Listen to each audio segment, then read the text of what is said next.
Thank you very much. ElizabethPerdomo? Good evening, ma'am. Good afternoon. As I was preparing my speech for today, I came across a blog article written by Megan Webb, a Palm Beach County teacher who chose to go on leave as a direct result of the diminished lack of pay she received as a teacher.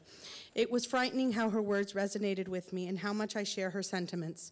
So, not as to copy her, but to give this board and the public an insight as to how many veteran teachers feel this way, I borrowed some of her words. She writes, "My life experiences outside of the classroom very much impact the education I can provide for my students inside of the classroom. Correspondingly, it would be foolish to think that teachers can adequately meet the needs of their students if their own basic needs are not being met. The alternative would be to stay here where I am, becoming a little more bitter with each passing year, feeling stuck, handcuffed to a system that doesn't value its educators or the students we teach.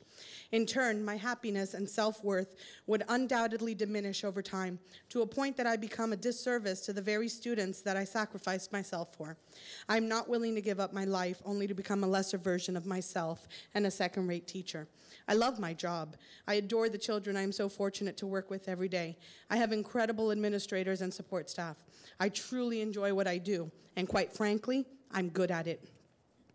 With consistent praise, an overwhelming number of teacher requests from parents each year, and most importantly, the love that I see in my students' eyes each day, I know I must be doing something right.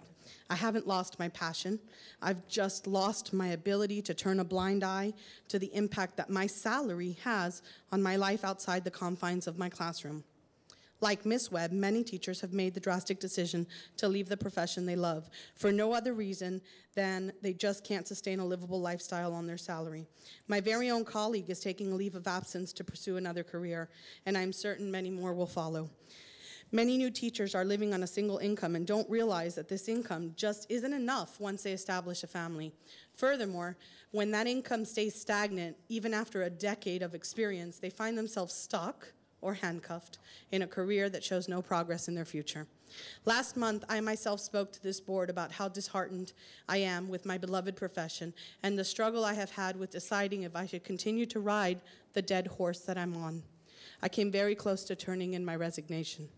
Then I got a call from one of my former students. She asked if I could tutor her during the summer, and I agreed. After our first session, I left with an enormous smile on my face. I was in such a great mood. I enjoyed myself so much I knew I couldn't quit. This is what I do. This is what I'm good at. And this is why I have stayed. I'm a very independent woman, but as embarrassing as it is, I have to admit that I rely on my husband to keep me financially afloat. I begin thinking, what would happen to me and my children if he were not around? This will be a thought that will consume my entire year, and with every illegal, ridiculous, or radical decision made by this board and by our state regarding teacher salaries and duties, these thoughts will resurface, proving it impossible for me to consider remaining in the teaching profession. After all, there are wants. Your time is up, ma'am. And there are needs. I'll wrap it up. Yes. Last month, this board extended me an invitation to the next budget meeting. I have not yet received any information about it to be able to attend. Board members, it is time that you do something for your teachers. Not just say you agree, but really do something. To learn more about our plight, please visit Educators to Educating Educators. Ma'am, your time is up, please, ma'am. Thank you very much. Thank you.